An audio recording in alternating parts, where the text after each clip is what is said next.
Hello guys. I am Joshua L. Donaire for reporters for today's discussion, together with my group mates Angel Democrito and Syra Marie Somirana. And our title for today's discussion is all about precaution and wound care, helping the injured athletic, psychological understanding the potential dangers of adverse environmental conditions. So our objectives: number one, explain the importance of helping the injured athletes. Number two, discuss the management of bleeding and open wounds in athletes. 3. Discuss the providing safety for athletes. 4. Identify the causes of hyperthermia and the major cold disorders and how they may be prevented. And lastly, explain how an athlete should be protected from exposure to the sun. So the importance of helping athletes, there is an understandable focus on the physical aspects of an athletic injury. Injuries need to be diagnosed and healed, and that's the works of doctors, trainers, and physical therapists. So these professionals do a good job of helping injured athletes know what to expect from perspective for their disciplines. So they help athletes by telling them what's happened, the diagnosis, and what they have to do, the treatment plan, and when they may be able to return to play the diagnosis. So it has been my experience that injured athletes are often ill prepared if not left completely in the dark. When it comes to the emotional and psychological aspects of injury and recovery, helping the athletes, including the parents and coaches, understand what to expect and what they can do to facilitate the rehabilitation will help them to recover more quickly and more fully. It will also lessen the secondary trauma, the psychological hit that comes with injury. This secondary trauma, if not accounted for, can be as challenging as the injury itself. So it can complicate the rehabilitation process and impact performance after the athlete has returned to play. So let's proceed to the helping the injured athlete psychologically. So the advantage of understanding the psychological and emotional impact of injury on athletes is that we can use that to help them. So here are some suggestions that can be helpful and facilitate a successful return to play. So first, to encourage the athletes to express their feelings related to the injury. Be sad, be angry, talk about fear. These feelings are normal, but you can stay stuck in them. It is easier to work through them if you acknowledge them.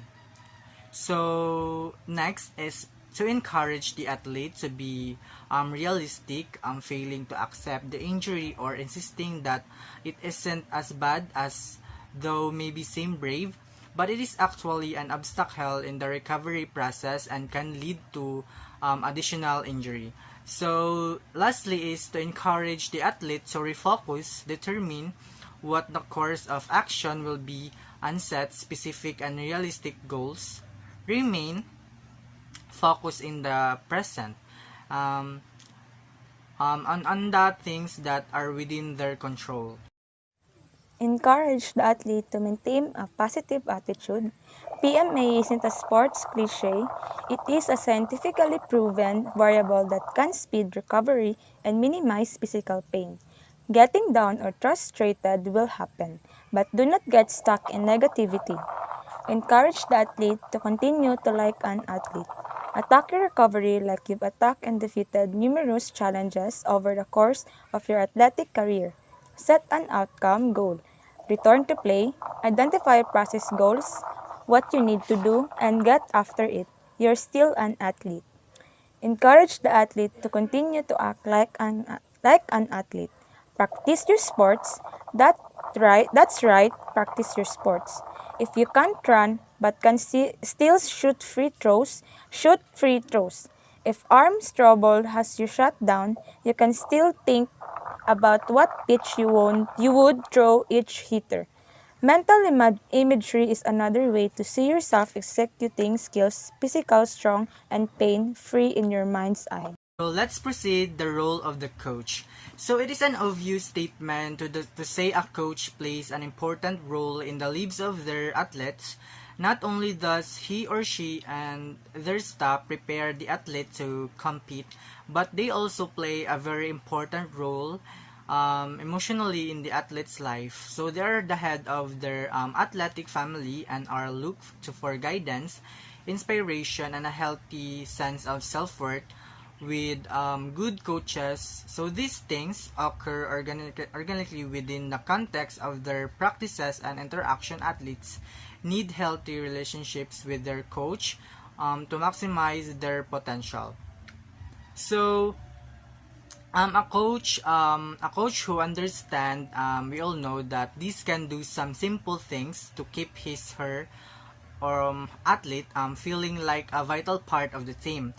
In addressing this important emotional aspect of the recovery, the coach can play a vital role in helping them return to play. So here are some suggestions for coaches. So number one, to remain connected to the athlete, make sure it is clear to them that the connection you feel with them is to a person, not just to demonstrate empathy towards your injured athletes. So tell them that you understand how hard this is on them and make it clear that you will help them through it. So next is to continue to be a coach. So do what you've always done for your athletes. Encourage and inspire the injured athletic, or make sure they know you believe they will return strong and make a significant contribution to the team. So athletes rise to the level of their coaches' expectation. So lastly is give the injured athlete a role on the team. So this is very important because we all know for the fact that one of the most common reasons injured athletes become depressed, it is because they feel they are making a contribution to the team. So there are a lot of ways to do this. Some of examples might include the seeking out their opinion from a player's perspective, involving them to some extent in the game planning, so letting them help scout opponents, involving them as assistants in practices. So let's proceed to the next. If may role yung coaches, may role din ang parents. So the role of the parents, and when you are the parent of an athlete, you wear a lot of hats. You are the trainer, you are the dietitian, the head of cheerleader, sports psychologist, you get the idea. When your son or daughter gets hurt, what they want and need most of all is mom and dad. So the good news is that you've been in training for this important role since the first OE and scrape knee. Here are some things you can do to help your injured child get through the difficult challenge of being injured. So first, demonstrate loving empathy. Your child is hurting physically and emotionally. They need their parents. Let them know that you understand what they're going through. Also, employ the parting fundamentals. Tell them you love them. Give them physical affection and tell them it will be okay. Next is to promise them that you will be on this journey with them. The road in front of an injured athlete can be a long one. Let them know that they will have your support and assistance throughout their recovery. Try to learn as much as you can about their injury and rehabilitation so they can see you as a knowledgeable advocate. So lastly, be realistically optimistic. Remain positive at all times. Your injured athlete will go through their ups and downs, but they need consistent optimism from you. However, be careful not to set them up for disappointment. If the doctor has said 3 months, it doesn't help them to suggest that they might be able to do it in 6 weeks. Instead, encourage your athlete to focus on the treatment plan and their process. So what they need to do that is with their control. So if their hard work and positive approach speeds up their recovery, it's a victory and confidence booster. Now, let's move on to the management of bleeding and open wounds in athletes. So bleeding or open wounds of the integumentary system occur frequently in athletics. It ranges from minor scrapes, blisters, and small punctures to more serious lacerations and arterial wounds that could threaten the life of the athlete.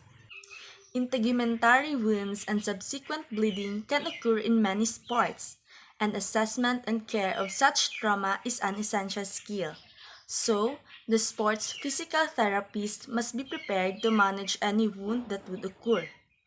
Wound must be managed by direct pressure, followed by elevation, like you must keep the person elevated to reduce the amount of the blood that flows to the injured area. And then, applying the proper dressing and bandage to the wound is very important. So here is the classifications of wounds. We have arterial, venous, and capillary wound. For arterial wounds, it may be sustained due to lacerations and punctures and mostly typically occur due to major trauma. So, you may suffer due to a deep cut or tear in your skin in the wound part like soft body tissue that contaminated with bacteria. And also, you may suffer from puncture where you'll get infection and it should be treated appropriately. Arterial bleeding described as pulsatile bleeding characterized by blood spurting from the body rhythmically by the beating heart. So, pulsatile bleeding is a serious type of bleeding caused by major injuries, since arterial blood or its oxygenated and bright red blood flows from the heart. So, the blood produced by this type of an injury appears bright red and should be considered a medical emergency. So, arterial bleeding is very difficult to control due to the pressure of the beating heart which pushes blood into the arterial system. So, to help control or reduce the bleeding, you should apply a direct pressure and then do not lift the dressing to see if the bleeding has stopped. Next, let's have venous wounds. So bleeding of venous origin may also occur due to lacerations and punctures, but unlike the arterial wound, is due to injury of venous structures in the region of the injury. So in venous wound, the blood is dark red and it flows at a steady rate. So venous bleeding is much easier to control than arterial bleeding but can be life-threatening in serious situations. So serious situations involve venous bleeding occur when large veins are injured and blood loss is severe. So venous bleeding is easier to control than arterial bleeding. It's because it does not contain as much oxygen unlike arterial. Also because the veins in venous are not under direct pressure, that blood steadily flows and comes out less force than what it does in arterial bleeding. Only their similarity is that both have the same procedures in treating. Another one is capillary wounds. So the most common form of bleeding associated with participation in athletics is capillary bleeding, which occurs secondary to an abrasion. So abrasion or scrapes are the wounds where your skin has been rubbed or torn off. So most scrapes do not go deep into the skin, but some may remove several layers of skin. So, capillary bleeding is by far the most common skin wound and source of bleeding experienced by the sports physical therapist. An abrasion most commonly involves the epidermal layer of skin, but in more severe cases may include the removal of the epidermal layer and progression of the wound into the underlying dermal layer. Capillary blood flows quickly out of the body and easy to control. It's because capillaries are small and most injuries that cause capillary bleeding are superficial or it occurs at the surface of your skin. So, capillary caused by friction rubbing against the hard surface. And now, let's move on to environmental condition. So most health problems caused by environmental factors are related to excessive heat or cold, although you should also consider other environmental factors such as a severe weather and air pollution. A little thought about potential problems and a little effort to ensure adequate protection for your athletes will prevent most serious emergencies related to environmental conditions. The environmental conditions can affect the athletes, especially on their performance and health. It can cause serious illness or death. Some factors of it are dehydration, heat stroke, hyperthermia, difficulty in breathing in places with poor air quality, and also the temperature during the competition may hinder the performance of the athletes. So, to reduce the risk of injury and a poor performance, athletes must do a proper warm-up, wear appropriate clothing like breathable clothes to minimize overheating, and also stay hydrated.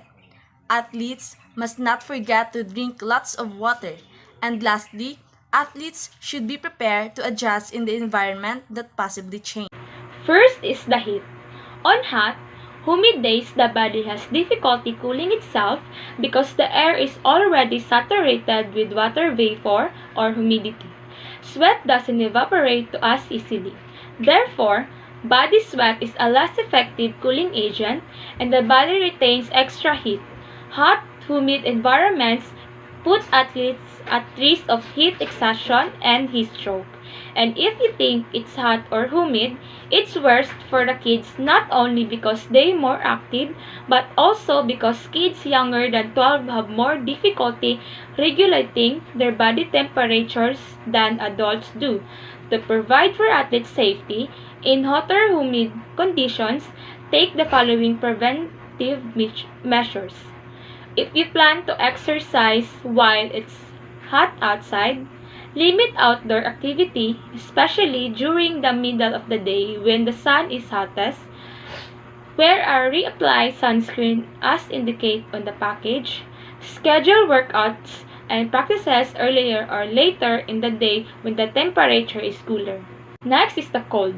When a person is exposed to cold weather, body temperature starts to drop below normal. To counteract this, the body shivers to create heat and reduces blood flow to the extremities to conserve heat in the core of the body.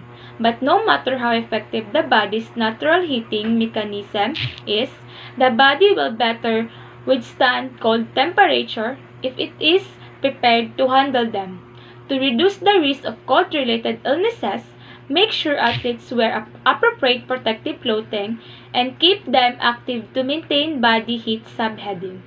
The cold affects sports performance, is colder muscles men less efficient, weaker muscles with less stamina, increased danger of pulling muscles. Warming up before exercise is important to prevent pulling muscles. Low temperatures mean that muscles cool down faster and take longer to warm in the first place. Lastly is the air pollution. Poor air quality and smog can present real dangers to your athletes. Both short and long-term lung damage are possible from participating in unsafe air. Although it's true that participating in clean air is not possible in many areas. Restricting activity is recommended when the air quality ratings are lower than moderate or when there is smog alert. Your local health department or air quality control board can inform you of the air quality ratings for your area and when restricting activities is recommended.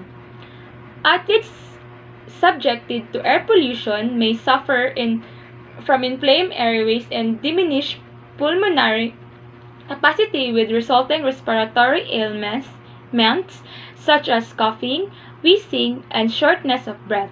Pollution can also impair athletes' endurance and their ability to focus due to bothersome and distracting respiratory symptoms.